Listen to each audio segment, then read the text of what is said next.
lap shades, we're going to install the Trokot shades on the new Kodiaq. So what you need to do first is what we need called contouring. You'll have to contour the edge of this shade to the curve of the door. To contour, you slowly use your thumb and you mold the shade on both edge. So when you mold the shade, you can place this shade against the sides of the car. So you'll see that the curve aligns with the curve to the door. If it's not, like right now, you can adjust it a little bit more prior to installation. So here we go. So looking at that, there's still a little bit more, so I have to contour a little bit more until there's no more wobbling of the shade as such. Now, after the shade has been contoured, you will have to snap on these mounts.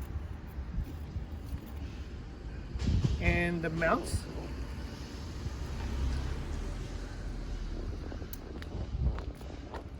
snap onto the frame as such, with the red tape facing away from the shade.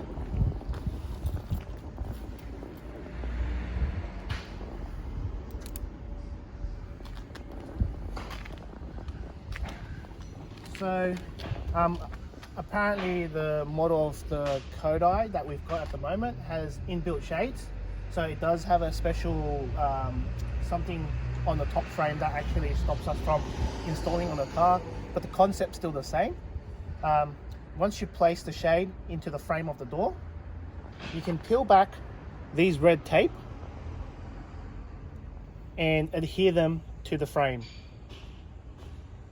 So push the shade all the way in, adhere those mounts, and wait 24 hours, and you can actually take your shades off whenever you need to.